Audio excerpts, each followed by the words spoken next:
Hello there guys, this is Dino Man here, and today we are doing another review, and we are reviewing the 2015 Papo Apatosaurus, the first Papo figure that we are reviewing on the channel. So, let's start off with its pose. Now this figure has its head turned back, giving it and it's roaring, making a noise at least, giving it the impression that it's probably swinging its large whip-like tail at an attacker. Now, as far as the tail goes itself, mine has this nice curve in it, but this is very flexible and you can very easily change the shape of the tail. As a result, I have seen some other people have its shape different than mine because of how flexible it is, and it can get bent in the packaging or whatever. So you could stretch it out like that and have it just be like that, but I like to keep it in this nice curve because I think that looks very, very nice. Now, as far as the position of the model, the head is of course very, very much turned to the back so that way it can swing its tail at the attacker. It's just the only problem with that is that makes it so that it's kind of hard to use it in a setup context, because it really is limited to just swinging its tail at the attacker. It doesn't really look very natural walking forward while it's looking behind itself.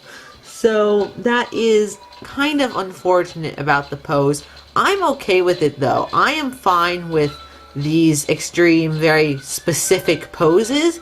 It's just, it doesn't work all that well with playability because it just doesn't look as natural as it could if the head was at least a little bit more forward. The legs are also very, very nicely done, with this foot being just the very slightest bit of it is being lifted up from the ground as it moves it. It really does look very, very good, and it looks as though they are sticking with it, just moving one leg at a time, which I believe is what sauropods would do. Since they were so heavy, they would need at least 3 legs on the ground at all times. At the very least with the larger ones like Argentinosaurus and that kind of stuff. And the legs do look very, very naturalistic. So overall, I'm going to give this figure a 9 out of 10 for the pose. It really is pretty good, and I especially like how it's a very specific kind of pose. But if you're getting it for a child or anything like that, it does make it a little bit harder to imagine it being played with. Or if you're using it for a dinosaur island or Mesozoic bedroom or whatever kind of series that you might be using a dinosaur figure in, it does also kind of take away from the realism of that as well. Next up, detail.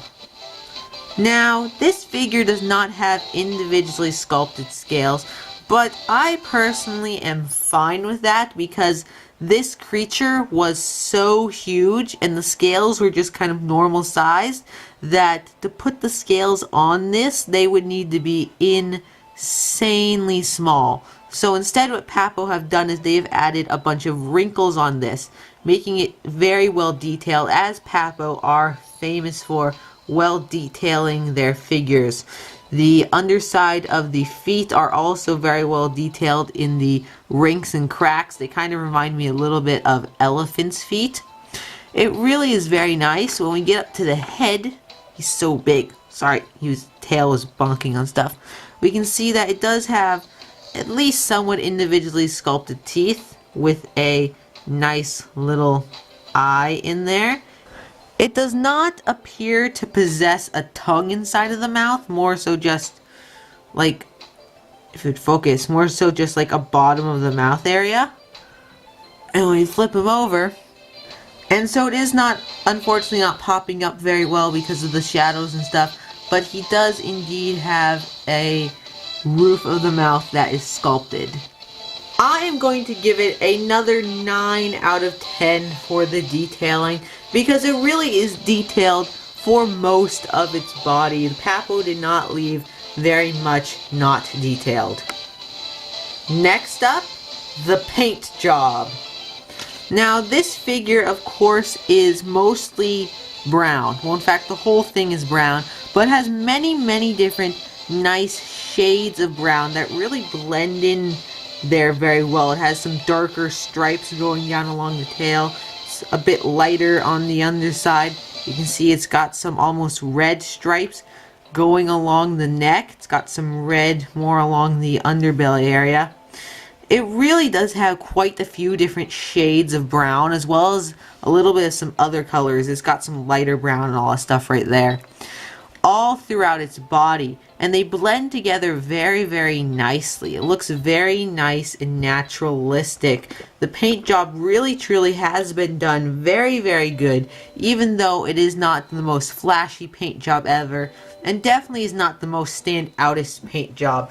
So overall, I'm going to give the paint job an 8.5 out of 10.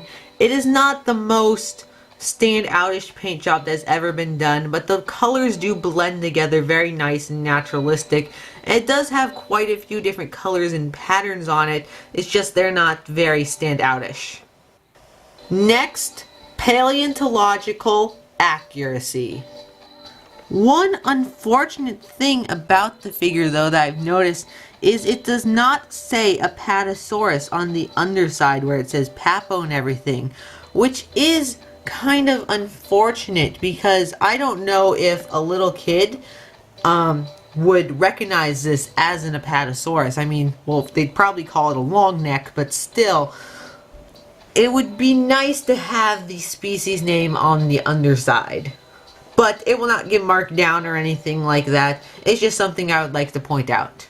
Now, Papo definitely are not famous for their paleontological accuracy by any means, but this is definitely one of their more accurate figures. The front feet of this figure do possess 5 toes, with only the innermost one possessing a giant claw, like a thumb spike, which is accurate. And then moving on to the back feet, it once again has 5 toes with what appears to be only the innermost 3 with claws that curl outward, which once again is indeed accurate. You can see it on the other side there as well. Now, it can appear like this one, especially on this side, like it has another claw right there. Maybe. I'm not so sure about that one, but it definitely might be implied to be a claw, but it's so hard to tell since they are not painted, and maybe that's why Papo did it, because maybe they just weren't entirely sure, and then thus didn't paint them. The tail does go to be pretty thin.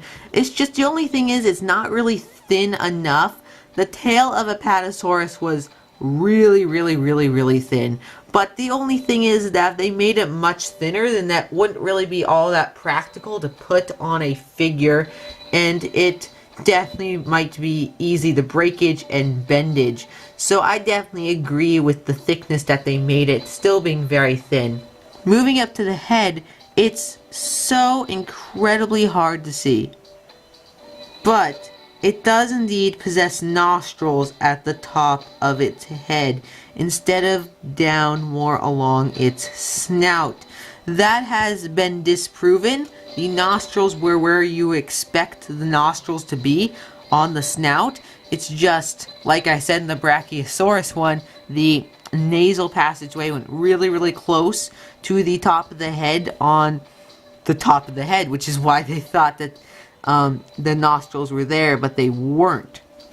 This figure also unfortunately does not possess a cloaca, but one thing I have to say about the feet is, for the front feet, is I'm pretty sure there should be the concave shape going on like with ceratopsians, and it really should only be walking on its tippy toes. So that is unfortunate to see that they have made them very much like columns as well. This figure's neck is also very large and boxy, which is actually fairly accurate since Apatosaurus did have a very large, very thick neck. So that is actually a good thing that Papo have included on this figure. Now for the thing that this figure suffers from the most, the shrink wrapping. starting off with the head, you can see it. They have indeed shrink wrapped one of the orbital fenestrae right there. It's the same on the other side, which is unfortunate. And all along the body, you can just see the vertebra all along it, as well as the shoulder blade. I feel is a little bit too overly defined, which is a little unfortunate. I mean, this Apatosaurus looks as though it hasn't had food in quite a while by how skinny it is.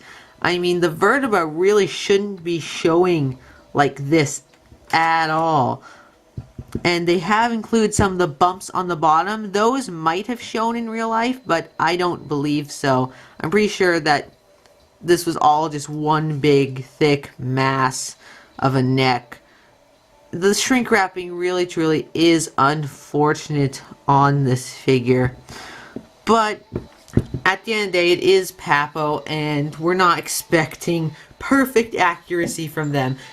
So overall, I'm going to give this figure a 7.5 out of 10 for accuracy. It is very accurate, especially for a Papo figure, but it does have some unfortunate flaws. Now, before we go to its overall score, let's do its measurements and do some size comparisons. Now, I have whipped out the old ruler measuring tape thing, I should actually say, for this is a very long figure that is definitely over a foot. Let me back the camera up a little bit there so you can see. So this figure is about 15 inches long with the tail curved. If you were to straighten out the tail, then the figure would be more so along the lines of 17 inches long. So it definitely is quite a long figure, and it is about 4 or so inches high, which I can actually measure this one with my ruler that has centimeters on it, is about 9 centimeters high.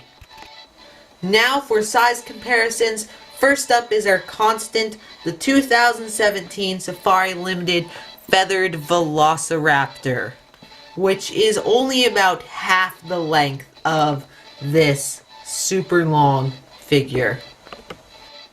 Next is the only figure that I own that can compete with this guy in terms of length, the 2017 Safari Limited Giganotosaurus, which is still shorter than this guy. Now for the figure that we reviewed last time, the Collecta 2015 Nasutoceratops. So overall, I give this figure an 8.5 out of 10. Not too bad a score. Now, Papo is not my most favorite company in the world. I don't really have anything against them. It's just a lot of their figures just don't really appeal to me. But this is definitely one of the ones that does appeal to me. I definitely would recommend that you pick this guy up, along with some of the other 2017 Papo figures, such as the Ceratosaurus and Cryolophosaurus, as well as the Carnotaurus. For the next review, we are finally getting into 2017 with the 2017 Safari Limited Dinocheirus. I cannot wait to see you all then. Dino Man, out.